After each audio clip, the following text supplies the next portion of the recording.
Deputada, a senhora tem feito um trabalho brilhante, brigando aí pelo voto auditável, né? Tem gente que diz, não, nunca houve fraude nas eleições brasileiras.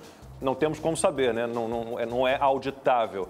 A senhora propôs, inclusive, já ao presidente do TSE, o ministro Barroso, um debate. Em que pé está isso? Ele já aceitou o debate? Porque há uma resistência grande, né, do TSE, do ministro Barroso, à implantação do voto auditável. Mais uma vez, agradeço pela sua participação.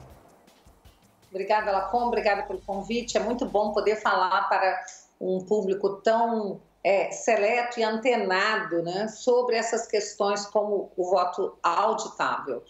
De fato, eu fiz um convite ao ministro Barroso, gravei um vídeo, fiz esse convite, e esse vídeo rodou muito nas redes, e até agora não tive nenhuma resposta. Mas é claro que também eu irei buscar essa resposta numa conversa pessoalmente com o ministro. Eu quero colocar à disposição do ministro não só essas lives que eu tenho feito às quartas-feiras à noite, inclusive o Constantino já participou, você é meu convidado também, estamos tentando acertar aí uma agenda, né, Lacombe?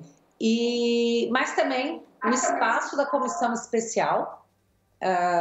Nós vamos começar os trabalhos da comissão especial da PEC 135 e eu quero que o ministro venha. Eu gostaria muito que ele viesse, que ele trouxesse auditores, técnicos do próprio TSE para conversar conosco, porque nós temos certeza que da discussão nasce a luz. E nós temos tanta certeza de que as urnas são, sim, vulneráveis, que não há transparência no sistema, que eu acho que nós aprovaremos isso no Congresso e seria muito bom que o TSE fosse um parceiro e não um adversário desse clamor popular. Amanda. Deputada, Amanda, seja muito bem-vinda mais uma vez à Opinião no Ar. Um prazer tê-la aqui novamente. Deputada, eu gostaria de colocar, então, de repente a gente pode começar a promover esse debate, né, sobre os dois lados agora. Gostaria de colocar alguns pontos e aí a senhora pode responder os pontos que são defendidos pelo TSE, né, sobre o voto impresso.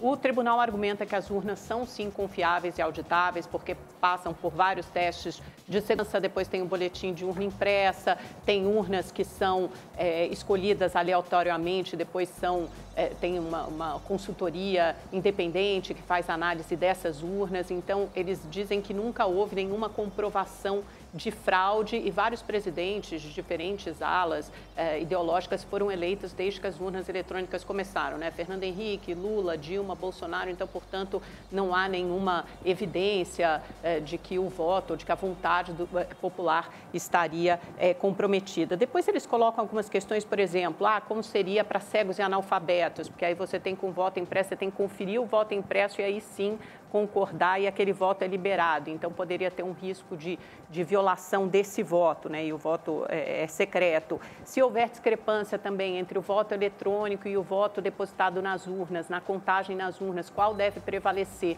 E, por fim, o ministro Barroso diz que há uma expectativa de grande judicialização se o voto impresso for implementado. Ele fala, temos 5.600 municípios, mais de 500 mil candidatos nas últimas eleições. Se um terço decidir judicializar esse processo, nós sabemos que temos advogados eleitorais muito bons e muito competentes, você teria um resultado saindo não das urnas, mas sim de um processo de judicialização. Isso seria muito ruim para um sistema que funciona até aqui perfeitamente bem. Então, esses são alguns pontos que eu elenquei, que eu coloquei para que a senhora possa rebater ou responder. Pois não. Em primeiro lugar, eu quero deixar muito claro, Amanda, é um prazer conversar novamente aqui com você também, que nós não somos contra a urna eletrônica, de forma alguma. Algumas pessoas ficam confusas, acham que a gente quer a volta da velha cédula no papel. A gente não quer isso. Nós queremos urnas eletrônicas porque elas são modernas e simplificam o processo.